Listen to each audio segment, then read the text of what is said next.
你，我怎么了？这么快就认不出我了？你还真是贵人多忘事啊！哎，二位爷舟车劳顿辛苦了，欢迎你们来到我们大北平，我是你们的司机小新。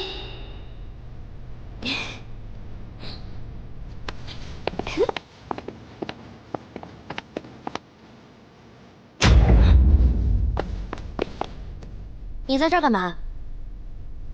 好奇看看。哼，好奇。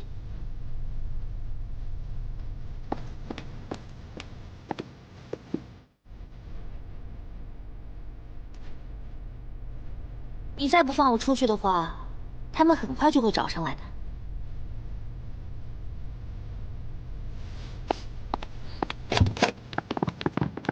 天奴，待会儿不管听到什么声音都不许上来。可是小姐，这是命令。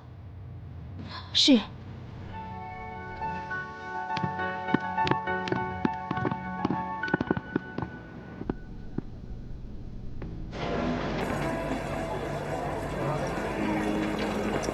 我刚才还看见你带着呢，你也太不小心了。哎，等！你有事吗？其实吧，我就是……这人真奇怪。走，站住！你是哪儿来的疯子啊？也不看看我们两姐妹是谁，竟敢胡乱搭讪！我看你是活得不耐烦了吧？我只是看两位姑娘行色匆匆，面带倦容，想必是遇到了什么麻烦吧？关你什么事儿啊？狗拿耗子！哎，姑娘，此言差矣。你我相遇，必是缘分。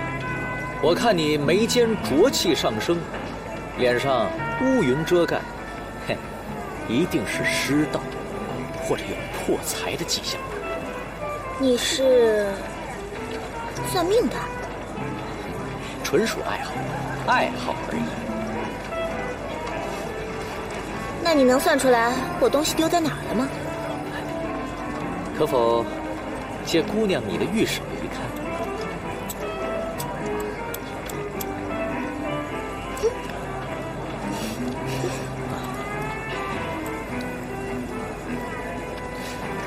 不速之客来，敬之终极，虽不当位，却未打失矣。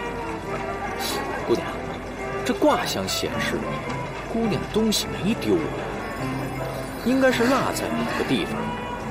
这地方啊，有水，有石头。姑娘仔细想想，你们是不是去过这样的地方？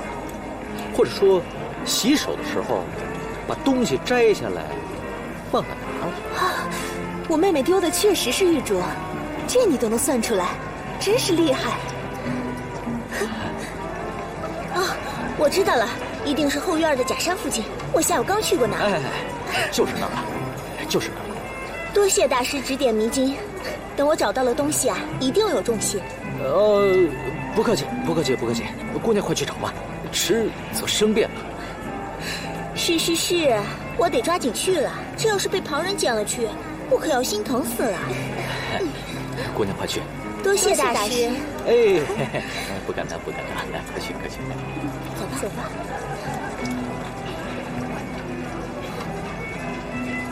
衣着富贵，穿金戴银，怎么可能守得住手镯呢？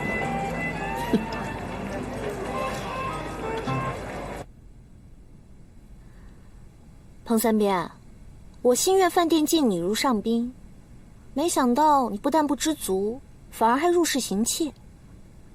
你说，你刚才到底在找什么？我警告你啊，千万不要动歪脑筋。在这儿，只要我轻轻一跺脚，你就插翅也难飞了。就算侥幸逃脱了，你的那些小伙伴可就不好说了。哎呦，没想到你仪表堂堂，竟也是一个贪慕虚荣、鸡鸣狗盗之辈。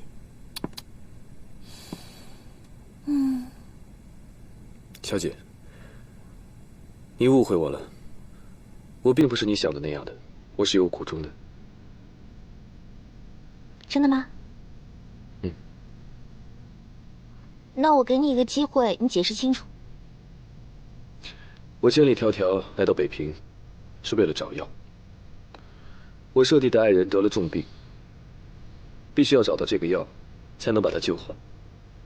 我也是一时糊涂，才会干了这种事。对不起，对不起。好吧，新苑饭店的规矩你不是不知道，想要从这里把药拿出去，只有2条路。第一就是明天的拍卖会，你凭实力夺得；第二就是你拿命来换，东西给你陪葬。你选一下吧。我会好好想想的，谢谢你。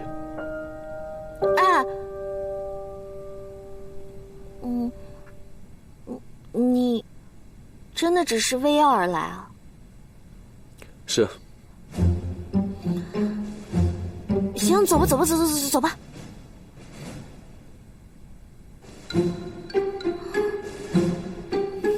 这个彭三扁，明明都知道我是谁，还装作不认识我的样子，气死我了！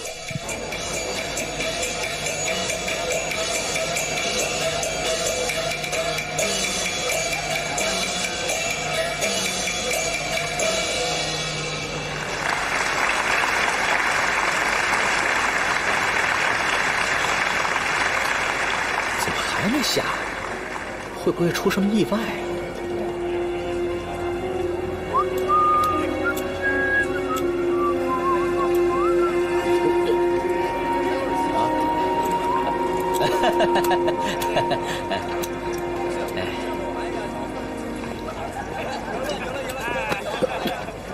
夫人，怎么样啊？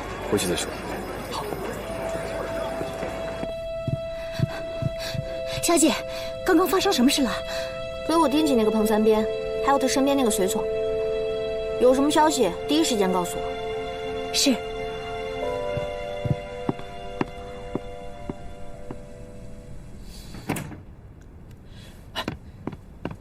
夫人，怎么样？得手了吗？东西应该不在那儿。哎，也是，这么容易得手，反而不正常。哎，此行真是凶险万分，幸好没出什么事情。我被发现了啊！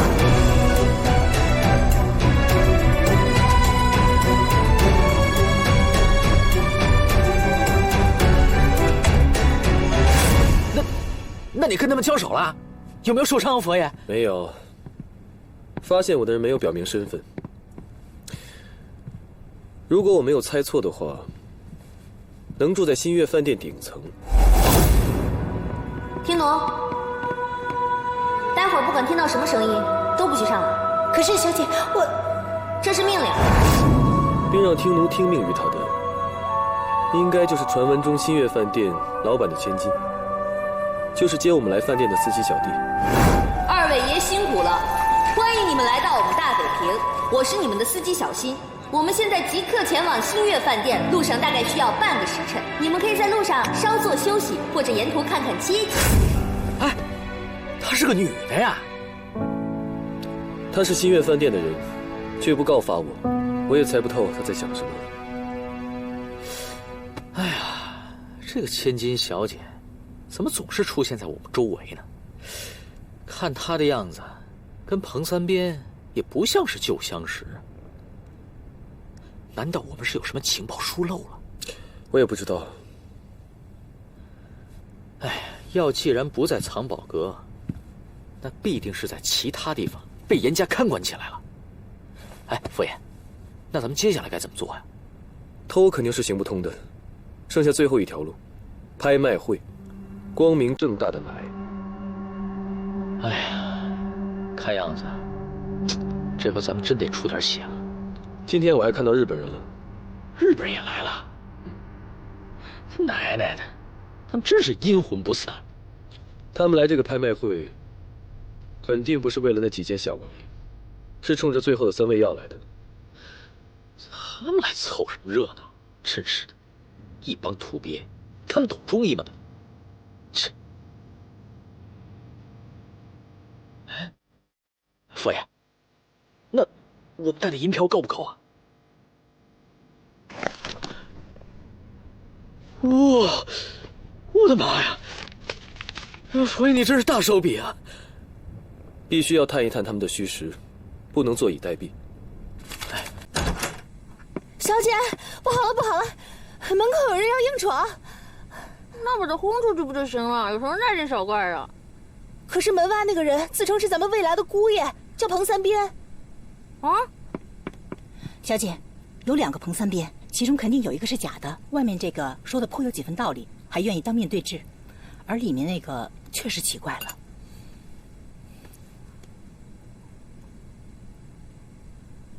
2个彭三鞭，哼，真有意思。既然这样，我就亲自去问清楚。你们把他带到偏厅，啊，千万不要惊动任何人。是。小姐，这事儿真的不需要禀告老爷吗？这可关系到您的终身大事啊！快去快去啊！哦。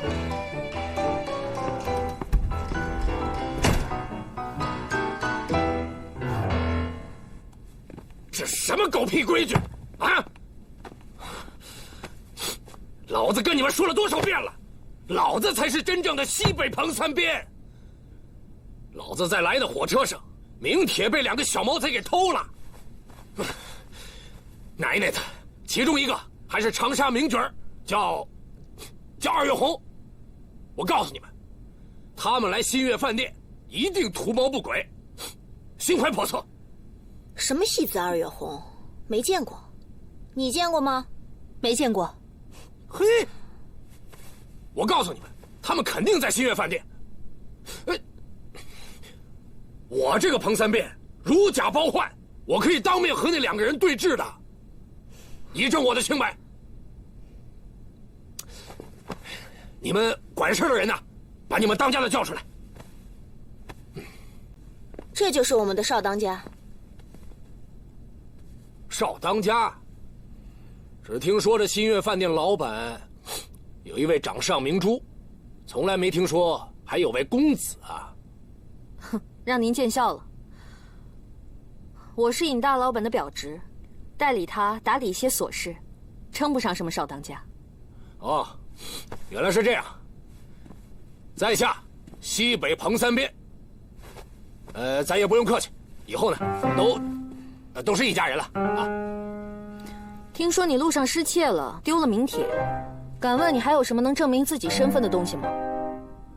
老子还需要什么证明？这就是老子的证明。哎，我警告你啊，打烂了我们家东西可是要赔的。你一个小毛孩，你也做不了主。我要见尹老板，还烦请你帮我通报一声。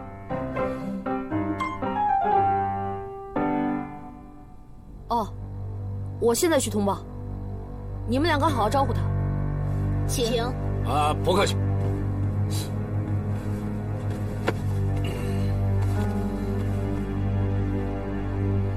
好好招呼他，千万不要让他惊动管家。啊什么？听不明白啊？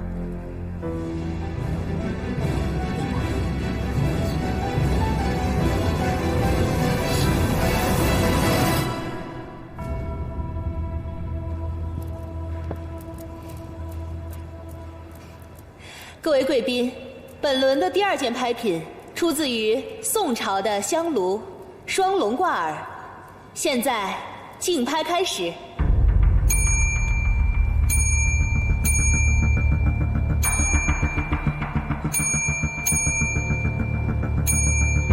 接着拍。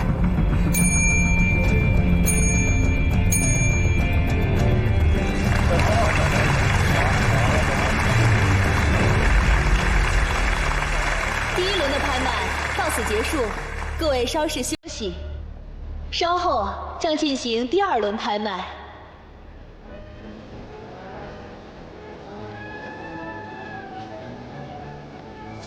哎呀，佛爷，这铃铛叮叮咚咚叮当响啊，震得我脑仁都疼。哎，你说这白花花的银子就这么出去不见了？我真搞不明白你们这些有钱人的玩法。第2轮才是重头戏，我看这个拍卖起价还得再高，才刚开始你就受不了。我有什么受不了的？花这又不是我的钱。哎呀，可见二爷没来是明智的，眼不见为净。哎，就这么个花法，他不得心疼死？二爷只心疼夫人，也不知道夫人的身体怎么样。哎，佛爷，放心吧，咱们拍到那个佛仙草，夫人的病不就有救了？啊？嘿。哎，佛爷，你看这耳朵的人，这几位可都没什么动静，肯定都憋着等第2轮。快坐吧，好戏马上就开始了。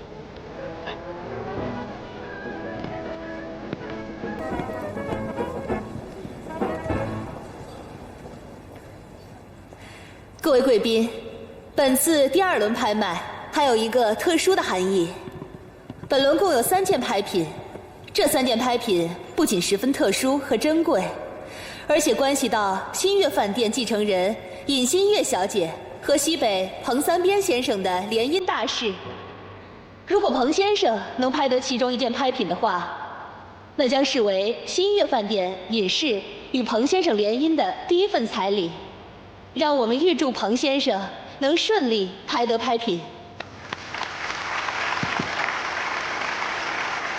哎，说这是怎么回事？没听你提起过。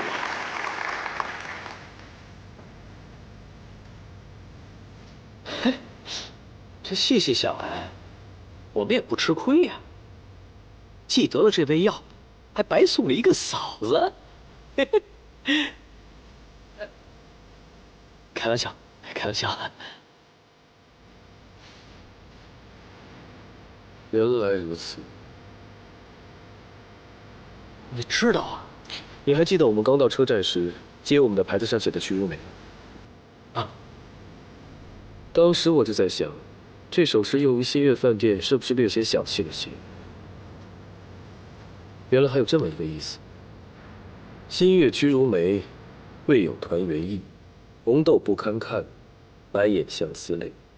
终日披桃瓤，人在心儿里。两耳隔墙花，早晚成连理。哦，怪不得彭三边那么宝贝这张名帖，原来人家是来相亲的。哎呀，不过我看这事儿有蹊跷，你说是不是这个尹老板故意做了个局，想坑那个彭三边一把？暂时管不了那么多，先拿到东西再说。各位贵宾，本轮拍品分别是麒麟结、鹿火草、蓝蛇胆3味药材。由于此3味药材需要特殊方法保存，为保证药效，在拍卖期间暂由新月饭店代为保管。拍卖结束后，立即交付货主验货。本轮以锦盒为单位，一律价高者得。我们将采用盲拍的形式。什么？盲拍？哎，那我们怎么知道哪个锦盒里面才是我们要的东西啊？这也太无耻了吧！开弓没有回头箭，我们先试拍一次。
日本人点天灯了。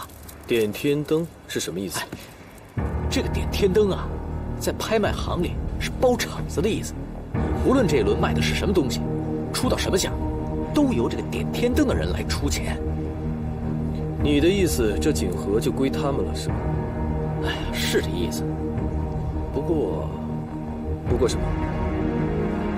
他们点天灯，那咱们也可以点，2家斗灯，价高者得。爷，不过您得想清楚了，这天灯一点呢，咱们小半数的价钱可就没了。哎，这话又说回来了，咱们不斗灯也不行啊，架不住哪个锦盒里边就是我们要的药呢，是不是？哪里有什么3选1？一个都不能放，点。哎，点灯。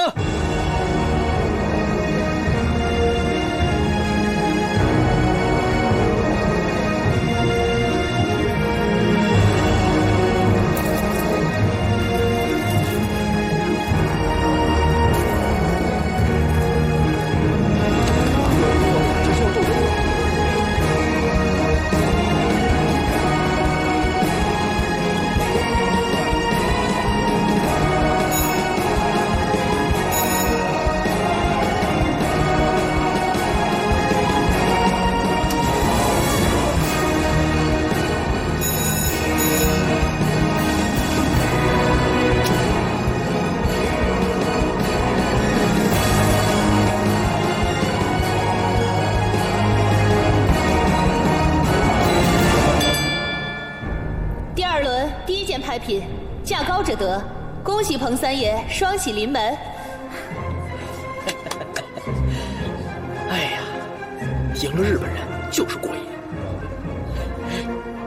哎，佛爷，难道我们真的要把这3个锦盒全都给收了？人命关天，还有别的选择吗？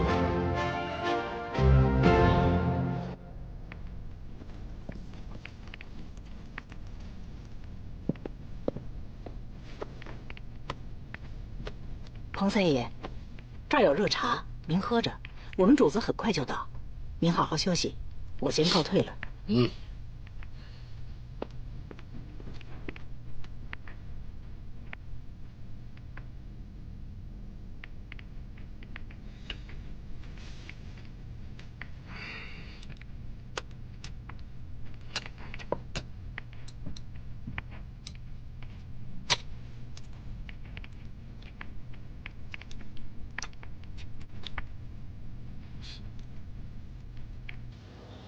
第2轮第2次竞拍，现在开始。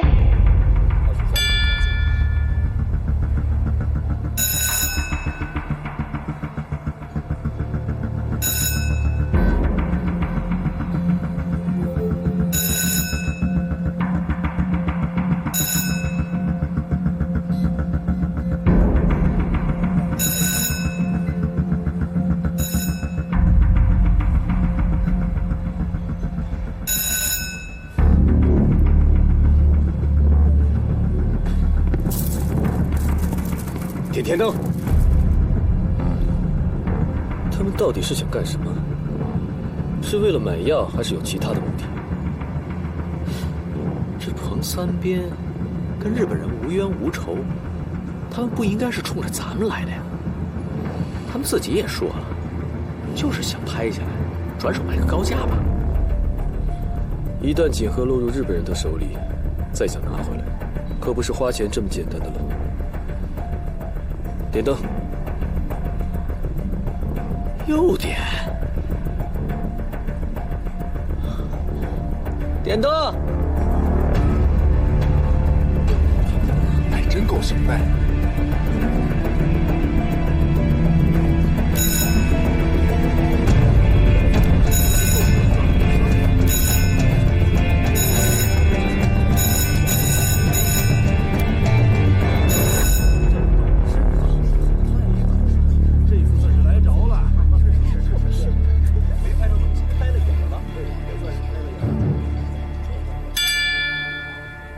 第2轮第2件拍品仍由彭三爷拍得，恭喜彭三爷。彭三爷2点天灯，可见对尹小姐用情之深。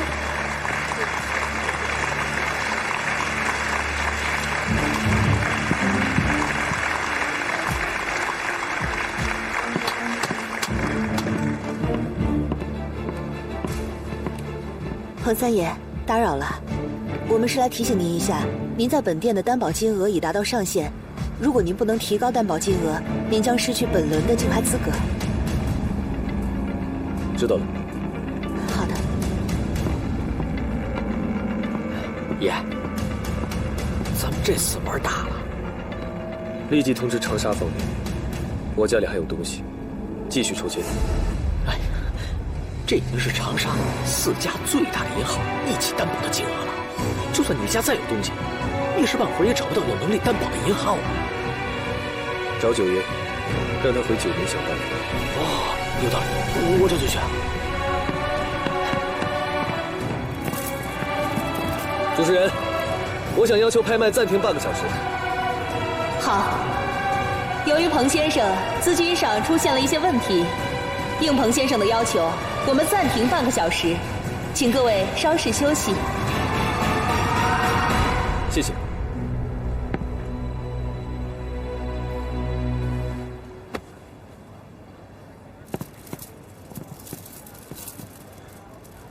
彭先生，你是一个可敬的对手，我很钦佩。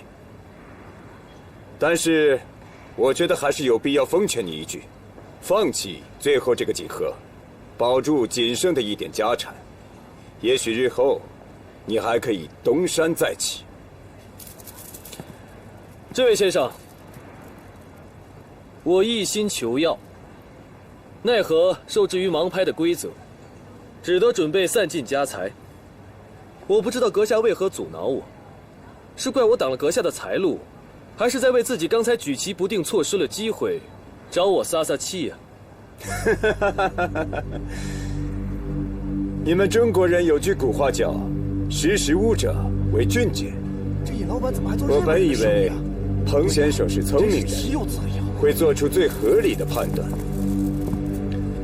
可惜啊，我好心相劝，是想交你这个朋友，可彭先生却不领情。不过，依我看，按照你们中国人的德行，也许我不用做什么，你很快也就要完蛋了。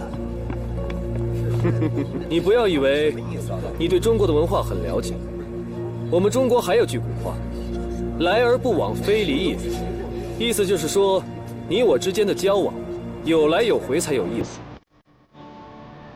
别以为你在中国吃了几天中国菜，学了几句中国话，就自以为很了解中国，连我们在场的人你都未必能征服得了。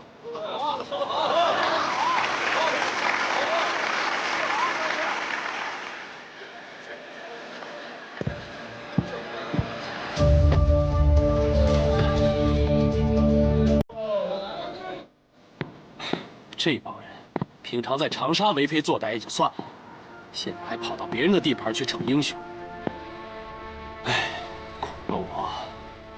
不但要费脑力费体力，现在还得费钱。哎，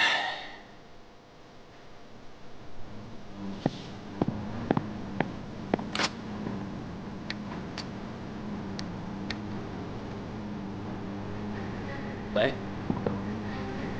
二叔啊，查查我还有多少钱？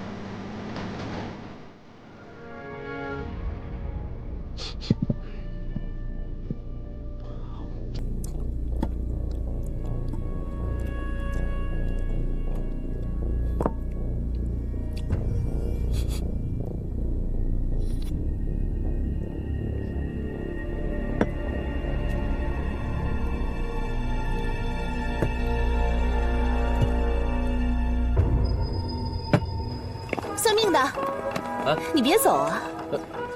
我说你这朋友行不行啊？这灯是点还是不点啊？就是啊，可别耽误了大家伙吃晚饭呢。可惜了这俊俏的小哥了，怎么就成了这新月饭店的姑爷呢？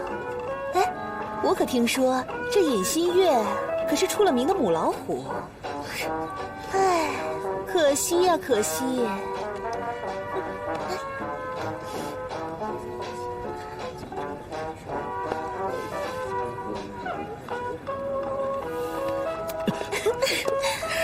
够不够？不够还有。够。昨天你帮了我一回，今天我帮回你。谢谢啊，谢谢。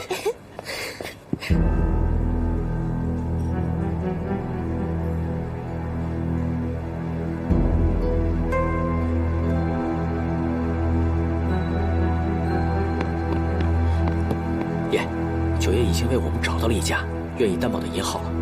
干得好。可是他说，即使再多的钱，现在都是杯水车薪。这日本人是有备而来，咱们斗不起这第3盏天灯啊，还是得另想法子呀。哦，对了，爷，这些呢是我这些年做买卖攒下来的钱，除了日常所需之外，其他的都在这里面了。啊，跟你们是没法比，但这种豪情壮语的事情，也算我齐咧嘴一个，啊，哎。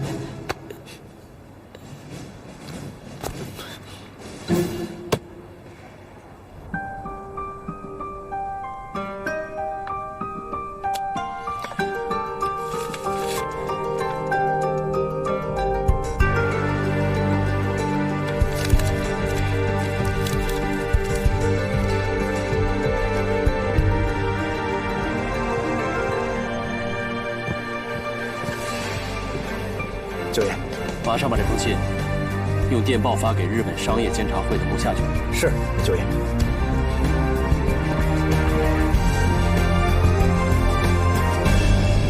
时间到了，我们拍卖继续。如果彭先生的情况还是这样的话，那么最后一件拍品将由价高者得。叨扰了，这是我们家贝老爷让我给您送来的，请您笑纳。我们爷还说了，这些都是身外之物，花就花了，别太当回事儿。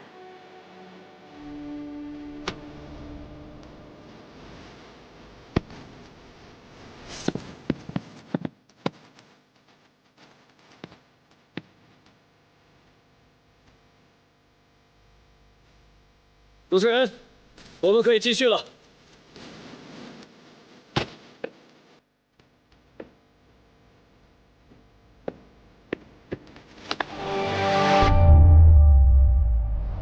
点灯。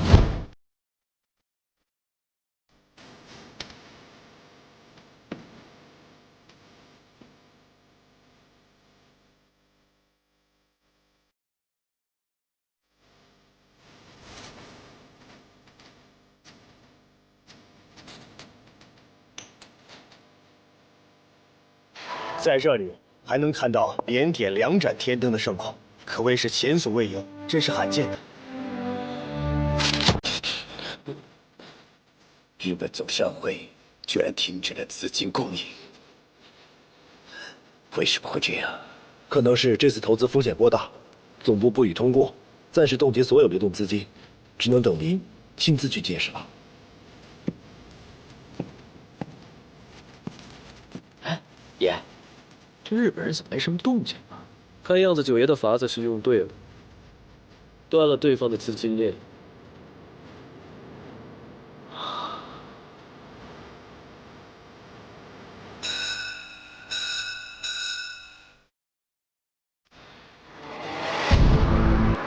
一定是这些中国人搞的鬼。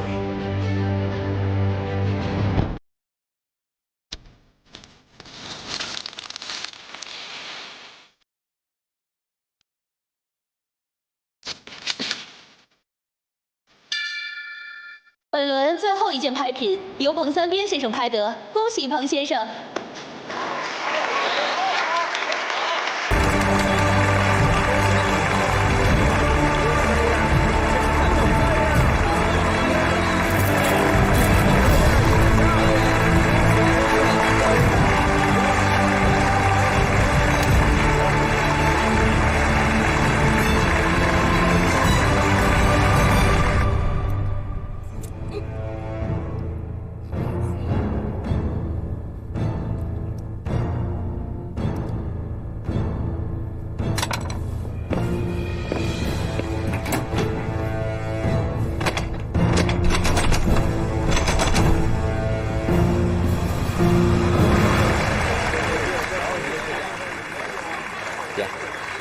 这次你真是众望所归呀！不知道咱们这是幸还是不幸啊？本来是3选1，结果却是3个锦盒都在我们的手上，奇货可居。你说这买卖做得值吗？哎，恭喜了！